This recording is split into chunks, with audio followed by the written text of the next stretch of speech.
이 시간은 긍휼히 여기는 자가 긍휼히 여김을 받을 자라는 주제로 은혜를 함께 나누도록 하겠습니다. 예수님은 긍휼히 여기는 자는 복이 있나니 저희가 긍휼히 여김을 받을 것이라고 말씀하셨습니다. 그리스도의 복음 중에 황금률이 있습니다. 무엇이든지 남에게 대접을 받고자 하는 대로 너희도 남을 대접하라. 이것이 율법이요 선지자니라. 대접을 받으려면 먼저 대접하라. 대접을 한 만큼 너희도 대접을 받을 것이라. 이것이 율법이요 선지자의 가르침이라고 합니다. 이 말씀을 황금률이라고 하는 연유는 3세기경 로마 개선문을 최초로 건립했던 황제 세베루스 알렉산더가 이 문장을 황금으로 글을 새겨 거실벽에 붙여 놓은 데서 유래했다고 합니다. 남에게 대접을 받고자 하는 대로 남을 대접하라. 남을 왕으로 섬기면 왕으로 대접을 받고 하인이나 종으로 홀대하면 종이나 하인처럼 홀대를 받을 것이요 사랑으로 접대하면 사랑의 대접을 받고 미움으로 냉대하면 미움으로 되돌려 받게 됩니다. 예수님이나 성령님을 하나님으로 영접하면 너희도 하나님의 아들과 자녀로 대접을 받게 될 것입니다. 손님 대접하기를 잊지 말라. 이로써 부지 중에 천사들을 대접한 이들이 있느니라고 합니다. 아브라함은 마물의 상수리 나무 아래 장막 안에 있다가 오정 즈음에 세 사람이 자기 앞에 서 있는 것을 보고 달려나가 영접하여 몸을 땅에 굽혀 내 주여 내가 주께 은혜를 입었사오면 종을 떠나가지 마옵시고 물을 조금 가져오게 하여 당신들의 발을 씻으시고 나무 아래서 씻어서 내가 떡을 조금 가져오리니 당신들의 마음을 쾌활하게 하신 후에 지나가소서. 당신들이 종에게 오셨음이니다 하고 말합니다. 그들이 가로되 내 말대로 그리하라고 합니다. 손님 대접은 이 정도로 해야 하지 않을까요? 손님 접대를 잘한 아브라함은 주의 사자들로부터 축복의 약속을 받는데 기한이 이르면 내가 정녕 내게로 돌아오리니 내 아내 사라에게 아들이 있으리라고 약속하십니다. 그리고 그들이 떠나려 하자 아브라함도 그들을 전송하러 함께 나가는데 여호와께서 가라사대 나의 하려는 것을 아브라함에게 숨기겠느냐. 아브라함은 강대한 나라가 되고 천하 만민은 그를 인하여 복을 받게 될 것이 아니냐. 내가 그로 그 자식과 권색에게 명하여 여호와의 도를 지켜 의와 공도를 행하게 하려고 그를 택하였나니 이는 나 여호와가 아브라함에게 대하여 말한 일을 이루려 함이니라고 말씀하십니다. 그러나 소돔과 고모라는 달라 부르짖음이 크고 그 죄악이 심히 중대하니 심판하려 가노라고 알려주자 주께서 의인과 악인을 함께 죽이심은 불가하며 의인과 악인을 균등하게 하심도 불가하리라. 세상을 심판하시는 이가 공의를 행할 것이 아니니까. 이에 사자들은 의인 50, 40, 30, 20, 10인이라도 찾게 되면 멸하지 않겠다고 약속하고 아브라함 장막을 떠납니다. 그 후 소돔과 고모라는 의인 5명이 없어 유황과 불로 비같이 내려 심판하시는데 오직 조카 롯의 가족은 구원했으나 롯의 아내는 뒤를 돌아보다가 소금 기둥이 되어 오늘날까지 있다고 하며 롯은 2딸과 함께 불타는 심판의 소돔과 고모라에서 3명만 구원받고 심판을 피하게 되었습니다.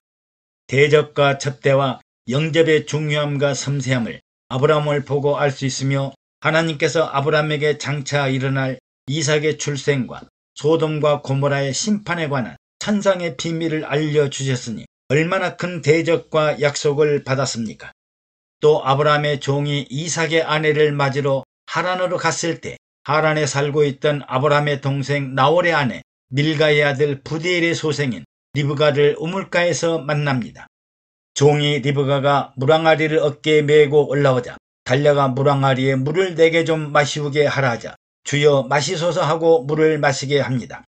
리브가는 당신의 약대를 위하여 물을 길어 그것들로 배불리 마시우게 하리이다 하고 사람보다 10배, 100배 더 물을 마시는 약대 10피를 위하여 언덕을 오르내리기를 하며 구유의 물을 채워 약대들에게 배불리 물을 마시게 하였습니다. 이를 예의주시하여 바라보던 종은 리브가를 이삭의 아내로 선택하였으니 얼마나 큰 축복입니까?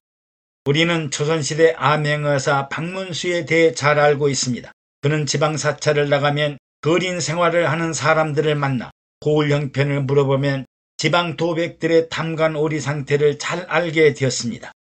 그리고 실사를 한 뒤에 암행어사 줄들을 외치고 탐관 오리들을 색출했다고 합니다. 일반적으로 관리들은 지방 유지들의 소리에는 귀를 기울이지만 가난하고 어렵고 힘든 백성들의 고난과 고통의 소리는 무시하기가 일쑤입니다.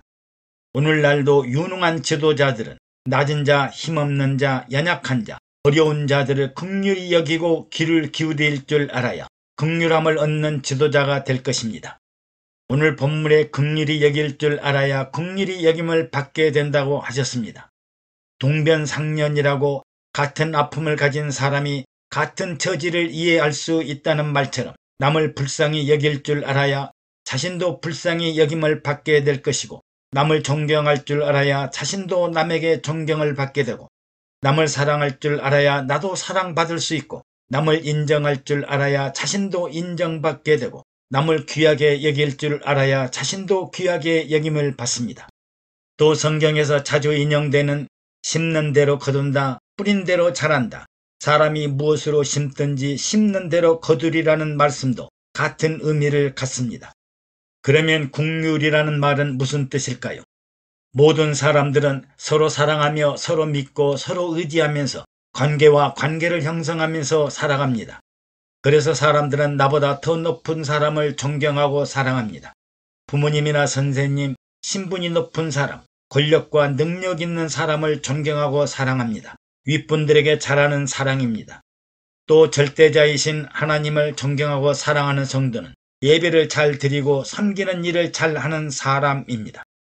그리고 나와 동등한 위치에 있는 사람을 동일한 입장에서 서로 사랑하는 동료애 같은 사랑입니다. 이런 사랑은 서로가 입장을 이해하고 함께 공감하고 동일시하는 사랑입니다. 다음으로 나보다 못한 사람, 연약한 사람, 힘없는 사람을 사랑하게 되는데 이것을 긍휼이라고 합니다. 이는 자비와 자애로운 마음으로 불쌍히 여기고 돕는 마음을 말합니다. 긍휼한 마음을 갖는 것은 하나님의 마음, 예수 그리스도의 마음, 성령님의 긍휼하신 마음, 아버지와 어머니의 마음, 스승님의 마음, 의사나 간호사의 마음을 갖는 것입니다. 그러므로 강한 자에게 약하고 약한 자들에게 강한 자가 아닙니다.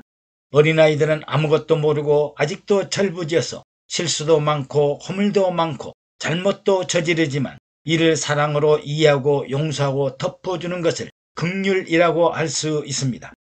이렇게 우리가 이웃을 향해 긍휼을 베풀 때 하나님께서도 우리를 긍휼히 여기신다는 말씀입니다. 또 주님은 남을 긍휼히 여기는 방법으로 남을 용서하라고 했습니다. 너희가 사람의 과실을 용서하면 너희 천부께서도 너희 과실을 용서하시려니와 너희가 사람의 과실을 용서하지 아니하면 너희 아버지께서도 너희 과실을 용서하지 아니하시리라. 이 세상에 완전하고 온전한 사람이 어디 있겠습니까? 이 세상에 죄 없는 사람이 어디 있겠습니까? 이 세상에 흉과 허물과 과실이 없는 사람이 어디 있겠습니까? 남을 용서할 줄 알아야, 흉과 허물과 과실을 용서할 줄 알아야 하나님께서 너희 흉과 허물과 과실을 용서하신다는 말씀입니다. 부부간에도 서로 흉과 허물을 용서하고 형제간에도 서로 흉과 허물을 용서할 때 진정한 사랑이 이루어집니다. 간혹 부부간에, 형제간에, 가족간에 다툼이 일어나기도 하지만 가족이니까 서로 긍휼히 여기고 용서해야 가족이 됩니다. 또 긍휼이란 의미는 그때 당시의 감정과 느낌을 함께 공유하고 위로하는 일입니다. 긍휼은 동정이 아닙니다. 높은 자리에 있는 사람이 낮은 자리에 있는 사람을 불쌍히 여기는 동정이 아닙니다.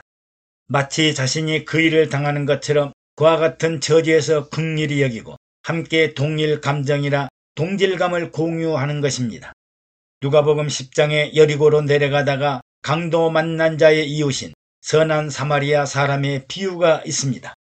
강도 만나 죽어가는 사람을 제사장이 그를 보고 그냥 지나갔고 레인도 그를 보고 지나갔습니다.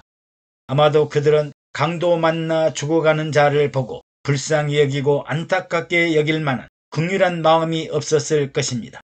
그런데 여행을 가던 사마리아 사람은 그를 불쌍히 여기고 가던 길을 멈추고 마치 내 가족, 내 친구, 내 형제가 사고를 당한 것처럼 다가갔습니다. 그리고 자신의 여행 경비인 기름과 포도주를 그 상처에 부어주고 마치 자기 가족처럼 여기고 자기 짐승에 태워 주막으로 가서 하룻밤을 돌보아 줍니다. 그리고 그 다음날 주막 주인을 불러 이 사람을 돌보아 주라. 부비가 더 들면 내가 돌아올 때 갚으리라고 합니다. 이 강도 만난 자에게는 사마리아 사람이 긍휼함이 있는 구세주요, 보호자요, 책임자요, 생명을 살려줄 자입니다. 사마리아 사람에게는 이 환자가 남이 아니라 내 가족이요, 내 친구요, 내 이웃이요, 내 사랑하는 사람이요, 내가 기뻐하는 사람입니다. 이렇게 하는 일이 바로 긍휼을 베푸는 일입니다. 그리고 유대인들에게 누가 강도 만난 자의 이웃이냐고 물으시자 자비를 베푼 자니이다고 하자 너희도 가서 이와 같이 자비를 베풀라고 말씀하십니다. 긍휼히 여기는 자는 자기의 권세나 특권이나 재물이나 기득권을 포기한 사람입니다. 긍휼히 여기는 자는 자신의 생활을 포기한 사람입니다. 긍휼히 여기는 사람은 주님과 주님 나라를 위해 모든 것을 버린 사람입니다. 긍휼히 여기는 사람은 사도 바울처럼 주님을 위하여 모든 것을 잃어버리고 배설물로 여기는 사람입니다. 최고의 긍휼을 베푸신 분은 예수 그리스도이십니다. 예수님이야말로 모든 인류의 죄를 용서하기 위하여 십자가를 짊어지시고 십자가에 흘린 피로 모든 죄를 대속하시고 자신의 모든 것을 버리고 십자가의 고통과 죽음을 개의치 않으셨기 때문입니다. 그러므로 주님의 사역을 감당하려면 긍휼한 마음을 가져야 합니다. 자기 일도 급하고 중요하지만 자기 일보다 남의 일을 먼저 하는 사람입니다. 긍휼을 위해 사는 사람은 주님이 하시고자 하시는 일을 주님을 대신하여 사랑하고 헌신하고 병든 자를 고치고 귀신들을 쫓아내고 생명과 영혼을 위해 일하게 됩니다. 그러므로 항상 기뻐하고 즐거운 마음으로 주님의 사역을 감당합니다. 남을 불쌍히 여기고 긍휼히 여기는 일이 바로 주님이 구원받는 성도들에게 위임하는 사명입니다. 그러면 긍휼히 여기는 자는 어떤 복을 받을까요? 무엇보다도 긍휼히 여기는 자는 성령의 평안함이 있습니다. 긍휼한 마음은 주님의 마음이요 성령께서 직접 인도하시고 깨닫게 해주시고 순종하는 마음으로 긍휼한 마음을 가졌으므로 마음속에 이미 그리스도의 나라 천국이 이루어져 기쁨과 즐거움과 감사가 넘치게 됩니다. 다음에 긍휼히 여기는 사람은 자신도 모르게 긍휼함을 되돌려 받게 됩니다. 병든 자를 불쌍히 여기고 건강을 회복하도록 돕는 자는 자신의 건강을 회복해 주십니다. 귀신 들린 사람을 긍휼히 여기고 귀신을 쫓는 일을 하는 사람은 다시는 귀신과 짝하지 않게 됩니다.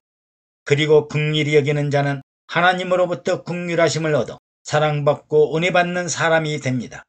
하나님으로부터 사랑받고 용서받고 긍휼히 여김을 받는 사람이 진정으로 하나님의 사랑받는 사람입니다.